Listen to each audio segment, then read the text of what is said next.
Good morning.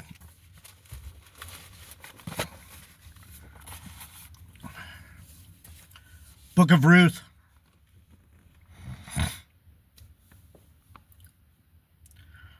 Chapter 3, verse 14.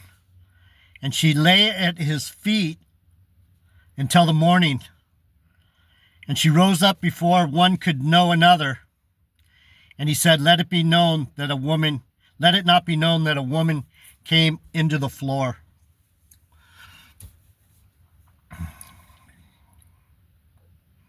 So they didn't have sex.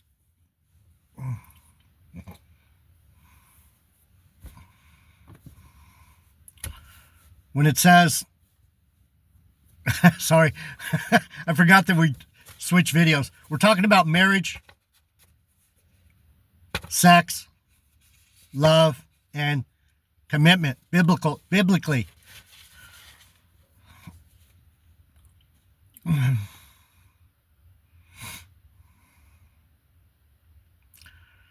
So, in the last video, I looked up this whole thing because I wanted to talk about this today, about how sex is marriage. Let me pray. Heavenly Father, give us understanding about what you prefer us to do. Your will be done. And how your love affects our lives and how we move in your will to create your kingdom. Amen. You're welcome. Ooh, that was a good prayer. I like that. You're moving your will to further your kingdom.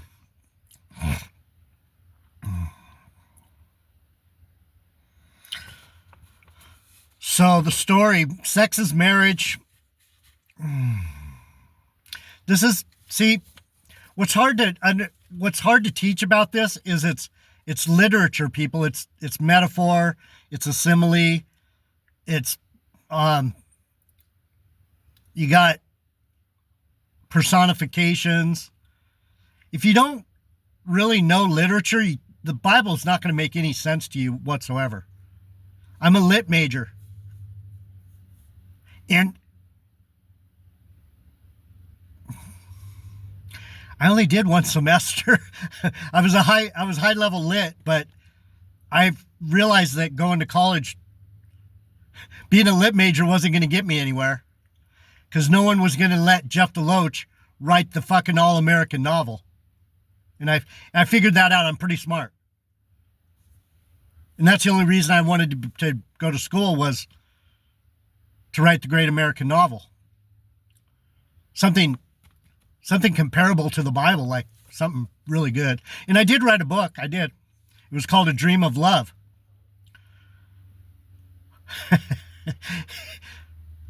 It never made the bestseller list. Never even got published. Why? Because it was too honest.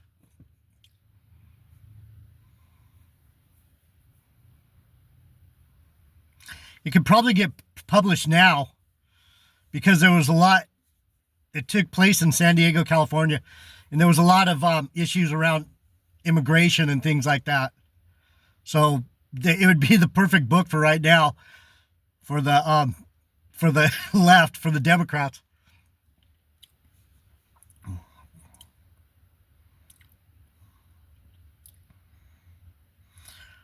So back to Ruth, and I stopped in the last video. I stopped right there at Terry. So the story is Naomi, Ruth, they leave Moab. Ruth's a Moabite, was married to Naomi's son. Naomi's husband and two sons died. The sons had wives, Naomi and, what was that other chick's name? Orpah. Orpah stayed in Moab. Ruth said, I'm going with you. I'm going to Bethlehem with you. I want to be part of your family. I want to be a part of God's family. Bethlehem represents my family. Judah and Benjamin. Bethlehem Ephrata. Remember that. I mean, some of you have been here. You know what I'm talking about. I say it just about every day, because The reason I have this knowledge is it was given to me because I'm chosen. Chosen for what? Fuck. Chosen for a lot of pain and grief. So she goes to Bethlehem. She heads out into the fields and is trying to help her mother-in-law, doing everything she can, not fucking around with looking for her husband, not hanging out in the street. She's going into the fields, following the reapers, the angels. In the field, the field is the earth. The good seeds are the children of God. And the tares are these motherfuckers that are everywhere. The field is the earth. That's why we know we're on a flat plane, because you can't garden on a ball. Water don't stick to a ball. We're on a field. Flat. Flat. So Naomi is trying to get Ruth hooked up. So she says, whose field are you reaping in? Whose field are you gleaning in? Sorry. Gleaning. Gleaning. What's gleaning? Gleaning is you're thinking, you're working on becoming like me, a Benjamite of Judah. You are working, you're here gleaning the words that are coming out of my mouth. You're gleaning the word of truth.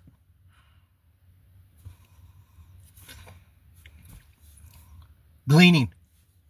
So she's picking up the leftover grapes that the reapers left, the angels left. The angels, like me, we leave little tidbits for you to pick up. I'm giving you full meals and no one even wants it. It's like, wow, this guy's giving a full meal.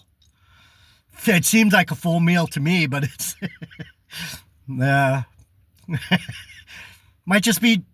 be droppings. The figs, they go through and they're getting all the figs, and the ones that drop, Naomi was spending the day in the field bagging the ones that the angels dropped. She was gleaning. Fucking Tony Williams, Street Ministers for Christ. Another dumbass fucking nigga. Fuck, I don't know what the fuck they're doing with these dumb fucking black people that think they know the Bible. It's fucking crazy. Anyhow, so we leave off at Naomi tells Ruth, who is that guy? Whose field? Boaz. Oh, that's my family. Why is it their family? Because they're all family in Bethlehem of Judah. They're all family. We're family. Hello? I love you, brothers and sisters.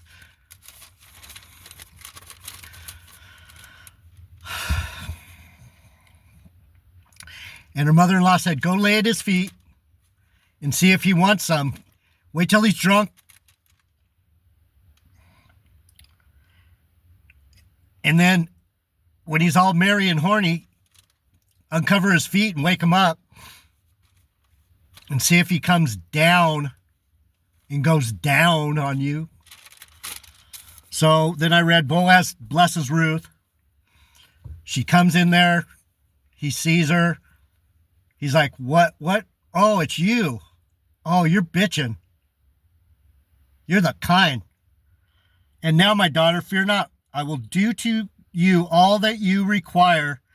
For all the city of my people does know that you are a virtuous woman. What's he saying? My city are the judges. My city is the judges. I'm going to sit on one of the 12 thrones judging the tribes of Israel. Yo. Word. My city, Bethlehem Ephratah, are the people who judge. I'm a motherfucker, man. I'm telling you. All the people of my city know you are a virtuous woman. He's going, none of us have any problem with you. We see how beautifully bitching you are.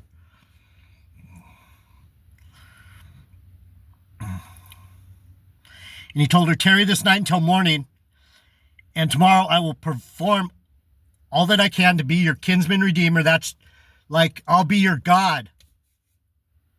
Kinsman redeemer is Jesus. He's our brother who redeemed us. He's my actual brother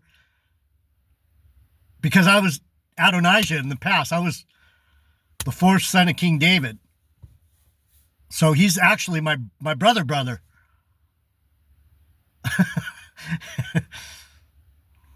Might be why we kind of look the same.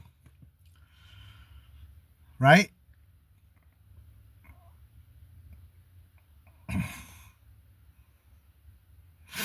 These niggas think that he looks like some fucking dancing fucking... I'm not going to be nice. Wow, I did it. I didn't say it. Oh, wow. I'm growing up. I'm growing up. And I will do the part of the kinsman to thee, as the Lord liveth, lie down until the morning. If you see that word morning, that refers back to my people. Benjamin rose early in the morning, hunts at noon, and brings home the spoil in the evening. That means no one's gonna touch me. I'm gonna do what I've got to do. I work all day and until the night, and then when night comes, fucking get out of my way. Because you're already done. Anyhow. So this is how we know that they didn't have sex. And she lay down at his feet until the morning, and she rose up before one could know another. The word know means they didn't. That's why marriage is sex. Sex is marriage. They never knew each other. They never agreed to commit to each other.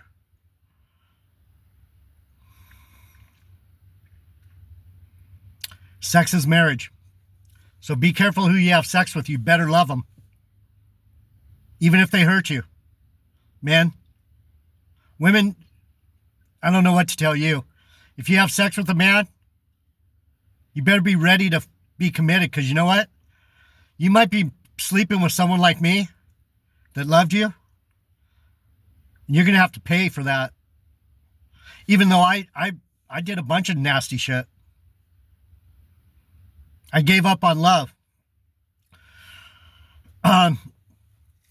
There's a song by Thin Lizzy. It's called With Love.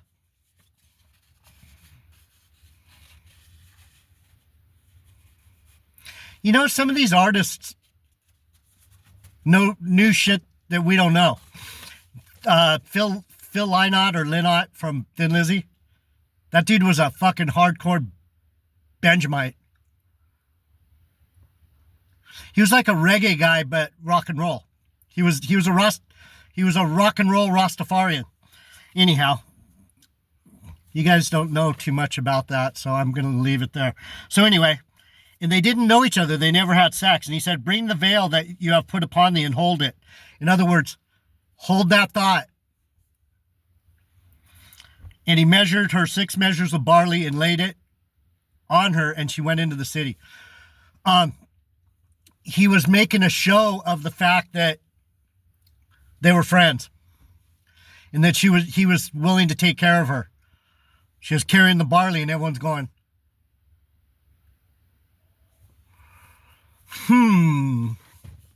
where'd all that bread come from? Bread.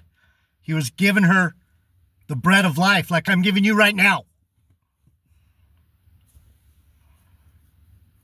It's a hard load to carry, but everyone will see you carrying it. Everyone will witness you carrying it. You carry me around?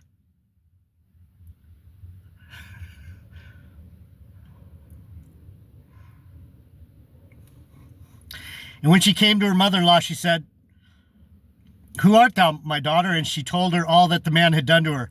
And she said, these 6 measures of barley gave he me, for he said to me, go not empty unto thy mother-in-law.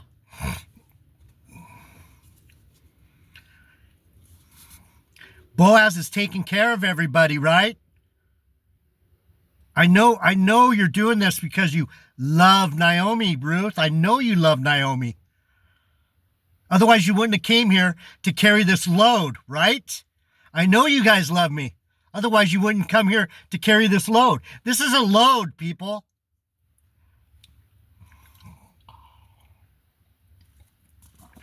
Be careful what you wish for. These fuckers that say they're Israelites, these black Hebrew niggerites. Oh, we're hopeful we're Israel. Fucking niggas, you ain't shit. Let me continue.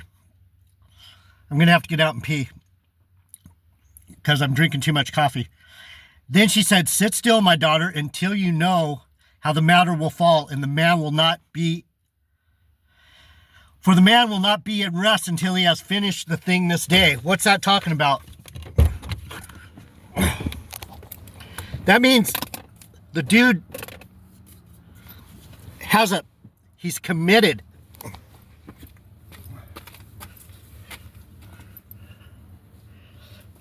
He's committed to doing the right thing because she's awesome.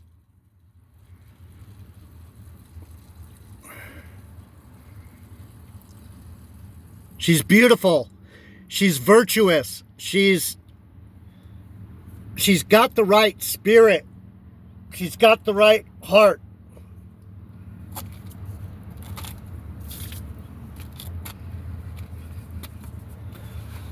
You get it? There's so much more to this because this Kinsman Redeemer, that's, man. All right, what do we got? I'm back. Redeeming the inheritance. So Boaz went and met his brother that owned the field. Then Boaz said, what day will you buy the field of the hand of Naomi? Buy the field from Naomi so that these women will be taken care of. Naomi changed her name when she got back to Bethlehem. Don't call me Naomi anymore. Call me Mara, because I'm bitter.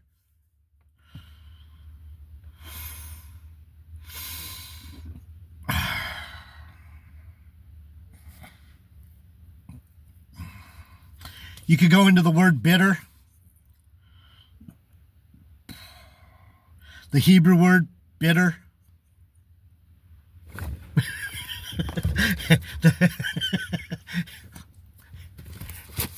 One-eye symbolism.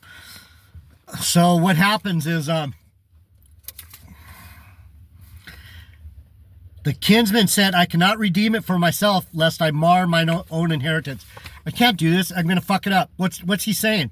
He represents the Most High.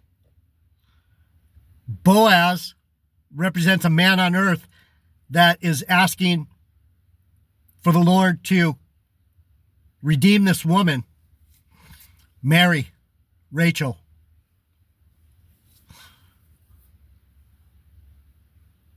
Same spirit.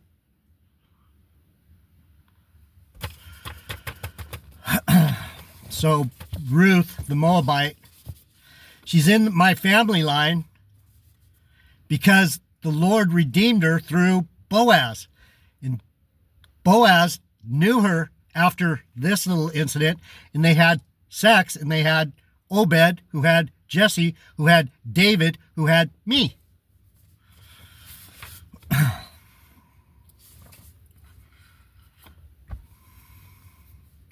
What does this mean? This is the first example of the Gentiles coming into the family of God. It's not fucking rocket science, man. These Bible teachers they don't know what they don't know.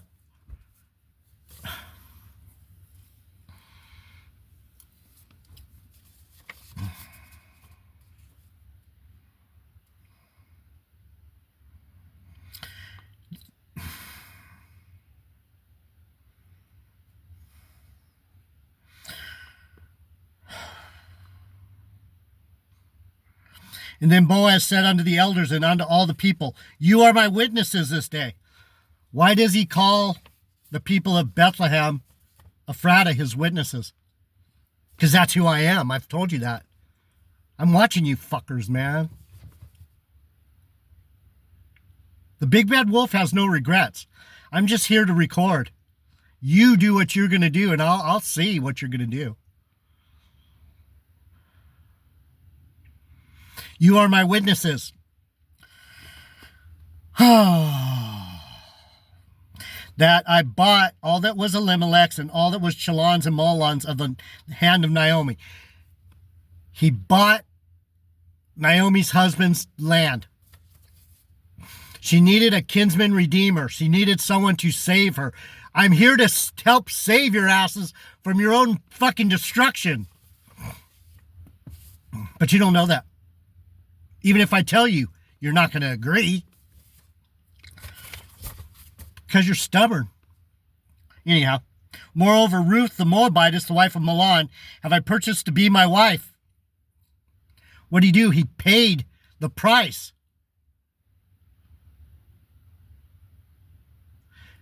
Used to be you had to pay the price to get that pussy. You had to put your fucking life down. And the woman respected that. And the woman submitted to that. And everything went fine. But in today's society, men aren't loyal and committed and loving. And women are just fucking spun.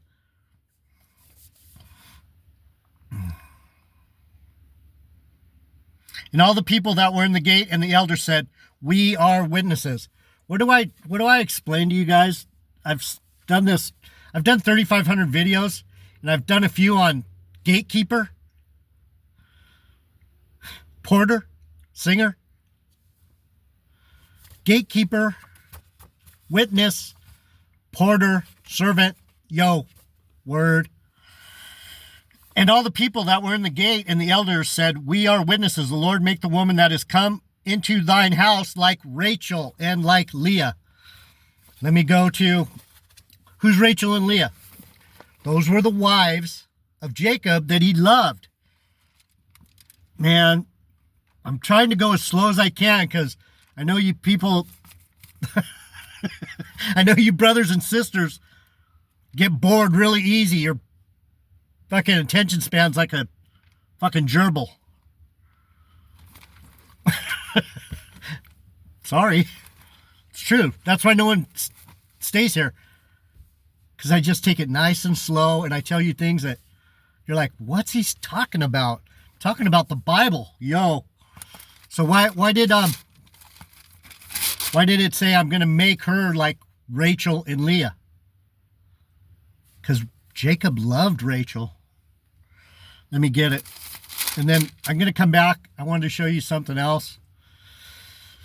I wanted to talk a little bit more about the marriage. This is how we're married to the Lord. We trust him to take care of us. We're like little bitches. He loves us. What do? We respect his word, what he says. Genesis 29:18.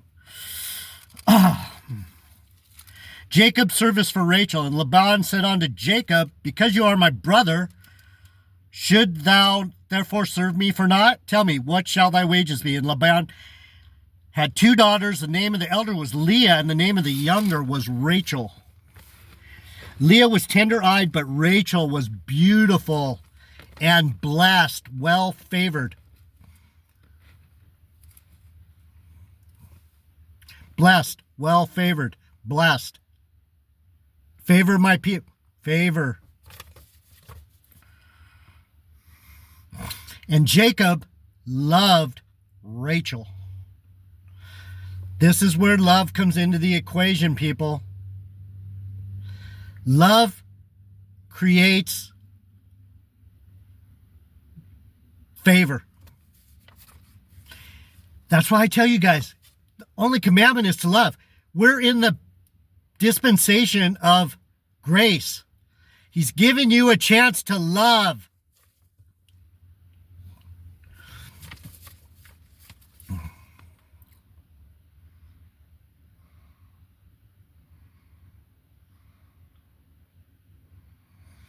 And Jacob loved Rachel and said, I will serve thee 7 years for Rachel.